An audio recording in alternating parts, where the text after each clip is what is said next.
नमस्कार दोस्तों, बहुत बहुत स्वागत है आपका गर्वित ऑनलाइन क्लासेस में। तो दोस्तों आज की इस वीडियो में बात करेंगे यूपी बोर्ड 12th क्लास के फिजिक्स के सिलेबस के बारे में। दोस्तों इसमें हम बात करेंगे 30% रिड्यूस सिलेबस और 70% रिमेनिंग सिलेबस के बारे में। तो दोस्तों ये जो वीडियो है वो आपको हिंदी मीडियम छात्रों के लिए है, ठीक है दोस्तों। तो दोस्तों आप देख सकते हैं विषय भौतिक विज्ञान कक्षा 12 पूर्णांक 100, ठीक है। सबसे पहले हम बात कर लेते हैं कि कौन सी यूनिट आपकी कौन से कितने अंक की आएगी। सबसे पहले आपकी फर्स्ट फिजिक्स जो है खंड का, इसमें आप देख लेते हैं। तो पहली यूनिट आपकी स्थिर भौतिक की, इसमें आपको ये आपकी 8 अंक की आएगी। उसके बाद आपकी धारा विद्युत या कह सकते हैं विद्युत धारा जो आपकी 7 अंक की आएगी। धारा का चुंबकीय प्रभाव एवं चुंबकत्व आपकी 8 अंक की आएगी। विद्युत चुंबकीय प्रेरणा प्रत्यावर्ती धारा ये आपकी 8 अंक की आएगी। उसके 5वीं यूनिट विद्युत चुंबकीय तरंगें जो आपकी 4 अंक की आएगी। टोटल ये आपकी 35 अंक की हो जाती है। बात करते हैं खंड का की, तो खंड का में पहली यूनिट है वही प्रकाश की जो आपकी 13 अंक की आएगी। दूसरी आपकी द्रव्य एवं द्वैत प्रकृति आपकी 6 अंक की आएगी। परमाणु तथा नाभिक आपकी 8 अंक की आएगी। उसके बाद इलेक्ट्रॉनिक युक्ति आपकी 8 अंक की आएगी। ये भी आपका 35 अंक हो जाता है। टोटल पेपर जो हो जाता है वो 70 अंक का हो जाता है और 30 नंबर का जो वो प्रैक्टिकल आपका होता है। सब अब बात करते हैं 70% रिमेनिंग सिलेबस जो आपको पढ़ना है, ठीक है। तो सबसे पहली यूनिट है इसमें इकाई फर्स्ट स्थिर वैद्युत की जो आपकी 8 अंक की आएगी। इसमें आपको कौन कौन से टॉपिक पढ़ने हैं देख लेते हैं। सबसे पहले आपका विद्युत आवेश पढ़ना है, आवेश का संरक्षण, कूलाम नियम, इसमें आप 2 बिंदुओं के आवेश के बीच बल और बहुत आवेशों के बीच बल, ठीक है। उसके बाद आपका अध्यारोपण सिद्धांत और सतत आवेश वितरण, इतने आपको टॉपिक इसमें पढ़ने हैं। इसके बाद बात करेंगे विद्युत क्षेत्र, विद्युत आवेश के कारण विद्युत क्षेत्र, विद्युत क्षेत्र रेखीय विद्युत द्विध्रुव, उसके बाद द्विध्रुव के कारण विद्युत क्षेत्र, उसके बाद एक समान विद्युत क्षेत्र में द्विध्रुव पर बल आघूर्ण, उसके बाद वैद्युत फ्लक्स। उसके बाद नेक्स्ट देखते हैं गॉस का नियम, ठीक है। नियम का पृथक्करण एंड अनंत लंबाई की एक समान आवेशित सीधे तार तक एक सीधे तार, कहने का मतलब हमें गॉस का नियम के जो प्रमेय है वो आपको पढ़नी है, ठीक है। एक समान आवेशित सीधे तार में। उसके बाद एक समान आवेशित अनंत समतल चादर में भी आपकी गॉस की प्रमेय सिद्ध करनी। नेक्स्ट है आपका विद्युत विभव पढ़ना, विभवांतर। उसके बाद किसी बिंदु आवेश के कारण विद्युत विभव पढ़ना। उसका विद्युत द्विध्रुव पढ़ना है, आवेशों के निकाय के कारण वैद्युत विभव पढ़ना। उसका समष्ट पढ़ना। उसका 2 बिंदु आवेशों के निकाय तथा वैद्युत द्विध्रुव की स्थिर वैद्युत स्थिति ऊर्जा पढ़नी। उसका चालक तथा विद्युत रोधी पढ़ना। उसके बाद आपके किसी चालक के भीतर मुक्त आवेश तथा बंद आवेश, ये भी आपको पढ़ना। नेक्स्ट आपका परावैद्युत पदार्थ तथा वैद्युत ध्रुवण पढ़ना। उसका संधारित्र। नेक्स्ट आपको संधारित्र तथा सहायता पढ़नी। उसका श्रेणी क्रम तथा समांतर क्रम में संधारित्रों का संयोजन पढ़ना। उसका पट्टिकाओं के बीच परावैद्युत माध्यम होने तथा अथवा न होने पर किसी समांतर पट्टिका संधारित्र की धारिता पढ़नी। उसका संधारित्र में संचित ऊर्जा भी आपको पढ़नी है। तो ये तरह ही आपकी इकाई 1। अब बात करते हैं यूनिट सेकंड की धारा विद्युत जो आपकी 7 अंक की आएगी। इसमें आपको क्या क्या पढ़ना है तो वो देख लेते हैं। सबसे पहला आपका विद्युत धारा, ये आपको पढ़ना है। धात्विक चालक में विद्युत आवेश का प्रवाह, ये पढ़ना है। आवाह वेग पढ़ना है, ठीक है। उसके बाद गतिशीलता और इनका विद्युत धारा में संबंध आपको पढ़ना है। ओम का नियम पढ़ना है। विद्युत प्रतिरोध, ठीक है। इसमें आपको VI लक्षण अभिलक्षण, ठीक है, पढ़ने। उसके बाद विद्युत ऊर्जा और शक्ति पढ़नी है। उसका विद्युत प्रतिरोधकता और चालकता पढ़नी है। उसका प्रतिरोध की ताप निर्भरता पढ़नी है। उसके बाद सेलों का आंतरिक प्रतिरोध पढ़ना है। उसका सेल का विद्युत वाहक बल, ठीक है, तथा विभवांतर पढ़ना है। उसका सेलों का श्रेणी क्रम तथा समांतर संयोजन पढ़ना। उसका किरचॉफ का नियम पढ़ना है। उसका उनके अनुप्रयोग व्हीटस्टोन सेतु पढ़ना है आपको। उसके बाद आपको इसमें मीटर सेतु पढ़ना है। विभवमापी सिद्धांत पढ़ना। उसका विभवांतर 2 सेलों के विद्युत वाहक बल की तुलना करने के लिए इसका अनुप्रयोग पढ़ना। उसके बाद किसी सेल के आंतरिक प्रतिरोध की माप भी आपको पढ़ना है, ठीक है। नेक्स्ट बात करेंगे इकाई 3 विद्युत धारा का चुंबकीय प्रभाव एवं चुंबकत्व जो आपकी 8 अंक की आएगी। इसमें आपको क्या क्या पढ़ना है। सबसे पहले आपका चुंबकीय क्षेत्र की संकल्पना पढ़नी है। उसके बाद ऑस्टेड का प्रयोग पढ़ना है। बायो-सावर्ट का नियम तथा धारावाही लूप में इसका अनुप्रयोग पढ़ना है। उसके बाद एम्पियर का नियम तथा इसका अनंत लंबाई के सीधे तार तथा वृत्ताकार कुंडली में अनुप्रयोग पढ़ना है। उसके बाद एक समान चुंबकीय तथा विद्युत क्षेत्र में आवेश पर बल, समान चुंबकीय क्षेत्र में धारावाही चालक पर बल, ठीक है, ये पढ़ना। नेक्स्ट आपको 2 समांतर धारावाही चालकों के बीच बल पढ़ना है। उसके बाद एम्पियर की परिभाषा, एक समान चुंबकीय क्षेत्र में धारावाही लूप द्वारा बल पर आघूर्ण का अनुभव, ये पढ़ना है। नेक्स्ट है आपका चल कुंडली गैल्वेनोमीटर तथा इसकी धारा सुग्राहिता तथा इसका आमीटर तथा वोल्टीमीटर में रूपांतरण, ये पढ़ना। नेक्स्ट है आपका धारा लूप चुंबकीय द्विध्रुव के रूप में तथा इसका चुंबकीय द्विध्रुव आघूर्ण पढ़ना है। किसी परिभ्रमण करते हुए इलेक्ट्रॉन तथा चुंबकीय द्विध्रुव आघूर्ण, ये पढ़ना है।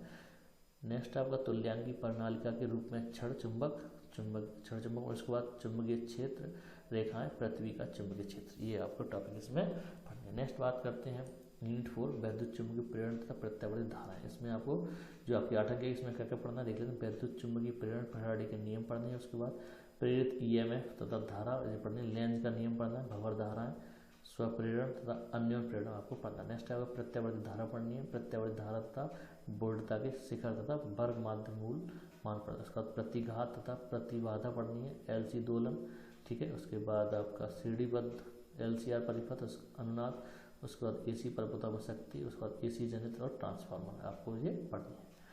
नेक्स्ट बात करेंगे इकाई 5 वैद्युत चुंबकीय तरंगें। इसमें आपको क्या क्या पढ़ना है, वैद्युत चुंबकीय तरंगें पढ़नी है, उसके उनके अभिलक्षण, उसके बाद वैद्युत चुंबकीय तरंगों की अनुप्रस्थ प्रकृति ये पढ़ना है, उसका वैद्युत चुंबकीय स्पेक्ट्रम जिसमें आपको रेडियो तरंगें और सूक्ष्म तरंगें, अवरक्त, दृश्य, पैरावर्णी, एक्स किरण, गामा किरण ये पढ़ना। उसके बाद उनके उपयोग के विषय में मौलिक तथ्यों सहित, मतलब ये आपको मौलिक तथ्यों सहित आपको ये पढ़ना है। नेक्स्ट बात करते हैं खंड खा की, ठीक है। तो इसमें आपको सबसे पहला जो यूनिट है वो है आपकी प्रकाश की, जो आपकी 13 अंक की है, इसमें आपको क्या क्या पढ़ना है, ठीक है। सबसे पहले आपका प्रकाश का अपवर्तन, पूर्णांतिक परावर्तन तथा इसके अनुप्रयोग। उसके बाद प्रकाशिक तंतु पढ़ना है, गोलीय पृष्ठों पर अपवर्तन पढ़ना है, लेंस, पतले लेंसों का सूत्र, लेंस में का सूत्र, ठीक है, आवर्धन, लेंस की शक्ति, संपर्क में रखे पतले लेंसों का संयोजन, लेंस और दर्पण का संयोजन, ये टॉपिक आपके हैं। और इसमें आप और उसके बाद प्रिज्म से होकर प्रकाश का अपवर्तन परिक्षेपण, ठीक है। तो इसमें अच्छी खासी टॉपिक है, ये आपको पढ़ने। नेक्स्ट है आपका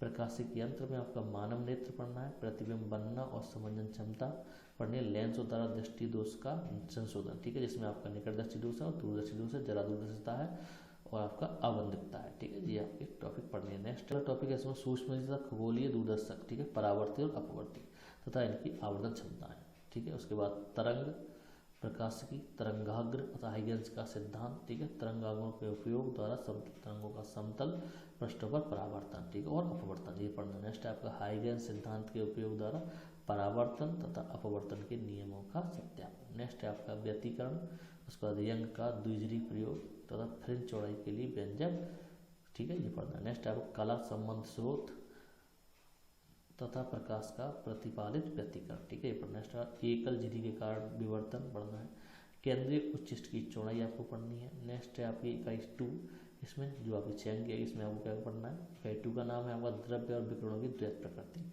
इसमें क्या क्या पढ़ना है, सबसे पहले आपका विकिरणों की द्वैत प्रकृति पढ़नी है, प्रकाश वैद्युत प्रभाव पढ़ना है, हर्ट्ज द लेनार्ड परीक्षण पढ़ना है, आइंस्टीन प्रकाश वैद्युत समीकरण पढ़ना है। उसके बाद प्रकाश की कणात्मक प्रकृति, द्रव्य तरंग कणों की तरंगात्मक प्रकृति और दे ब्रोगली संबंध भी आपको पढ़ना है। नेक्स्ट बात करेंगे इकाई 3 परमाणु तथा नाभिक, ठीक है, ये 8 अंक की है, इसमें क्या क्या पढ़ना है, एल्फा कण प्रकीर्णन प्रयोग पढ़ना है, परमाणु का रदरफोर्ड मॉडल, बोर मॉडल, ऊर्जा स्तर, हाइड्रोजन स्पेक्ट्रम, नाभिकों की संरचना एवं आकार ये पढ़ना है। परमाणु द्रव्यमान पढ़ना, समस्थानिक, संभारिक, समन्यूट्रॉनिक ये आपको पढ़ने हैं, द्रव्यमान ऊर्जा संबंध पढ़ना है, द्रव्यमान क्षति, उसके बाद नाभिकीय विघटन और संलयन भी आपको पढ़ने हैं। नेक्स्ट बात करते हैं इकाई 4 इलेक्ट्रॉनिक युक्तियाँ, ठीक है, इसमें आपकी 8 अंक की आएगी, इसमें आपको क्या क्या पढ़ना है, ठोसों में ऊर्जा में, ठीक है, चालक को चालक, ठीक है, उसके बाद अर्धचालक, उसमें आपका अर्धचालक डायोड, ठीक है, लाक्षणिक,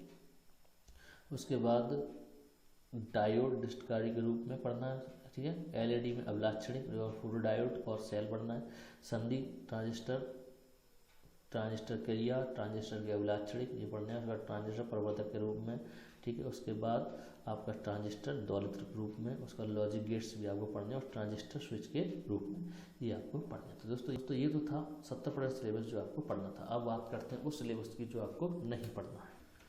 सबसे पहले इकाई 1 स्थिर वैद्युतिकी में आपको एक समान आवेशित पतले गोलीय खोल का विद्युत क्षेत्र ज्ञात करना, ठीक है, गॉस के नियम से, तो ये आपको नहीं पढ़ना। नेक्स्ट बात करेंगे इकाई 2 धारा विद्युत में आपको कार्बन प्रतिरोधकों के लिए वर्ड कोड नहीं पढ़ना और प्रतिरोधकों का श्रेणी तथा पार्श्वक्रम आपका संयोजन नहीं पढ़ना है, ठीक है। बात करेंगे इकाई 3 विद्युत धारा का चुंबकीय प्रभाव और चुंबकत्व में आपको क्या क्या नहीं पढ़ना है, चुंबकीय द्विध्रुव के कारण उसके अक्ष के अनुदिश तथा अक्ष के अभिलंबवत चुंबकीय क्षेत्र की तीव्रता नहीं पढ़नी, एक समान चुंबकीय क्षेत्र में चुंबकीय द्विध्रुव पर बल आघूर्ण नहीं पढ़ना, चुंबकीय अवयव अनुचुंबकीय अवयव नहीं पढ़ना। नेक्स्ट आपका प्रतिचुंबकीय तथा लौहचुंबकीय पदार्थ के उदाहरणों सहित नहीं पढ़ने। उसके बाद विद्युत चुंबक भी एवं उनकी तीव्रताओं का प्रभाव करने वाले कारक नहीं पढ़ने। स्थायी चुंबक भी आपको नहीं पढ़नी है। बात करें यूनिट 4 विद्युत चुंबक प्रेरण और प्रत्यावर्ती धाराओं में आपको शक्ति गुणांक और बाल्टियन धारा नहीं पढ़नी। नेक्स्ट आपका इकाई 5 वैद्युत चुंबकीय तरंगों में आपको विस्थापन धारा की आवश्यकता, ये आपको नहीं पढ़ना है। बात करेंगे खंड खा, सबसे पहले प्रकाशिकी में आपको क्या क्या नहीं पढ़ना है। गोलीय दर्पण दर्पण सूत्र, प्रकाश का परावर्तन, प्रकाश का प्रकीर्णन, आकाश का नीला वर्ण दिखाना, सूर्योदय सूर्यास्त के समय आकाश में सूर्य का रक्तभाव, दृष्टिगोचर होना, सूर्यदर्शकों की विभेदन क्षमता, ये आपको नहीं पढ़ना। नेक्स्ट है आपका ध्रुवण नहीं पढ़ना है, समतल ध्रुवित प्रकाश नहीं पढ़ना, वेस्टर का नियम नहीं पढ़ना, समतल ध्रुवित प्रकाश तथा पोलराइडों का उपयोग भी नहीं पढ़ना है। बात करें इकाई सेकंड की, इसमें द्रव्य तथा विकिरणों की द्वैत प्रकृति में आपका डेविसन तथा जर्मन प्रयोग नहीं पढ़ना है, ठीक है, पूरा हटा दिया गया। नेक्स्ट बात करेंगे इकाई थर्ड परमाणुधर नाभिक में रेडियो एक्टिविटी नहीं पढ़ना है, अल्फा बीटा तथा गामा कण किरणों और उनके गुण नहीं पढ़ने। रेडियो एक्टिव 6 नहीं पढ़ना है।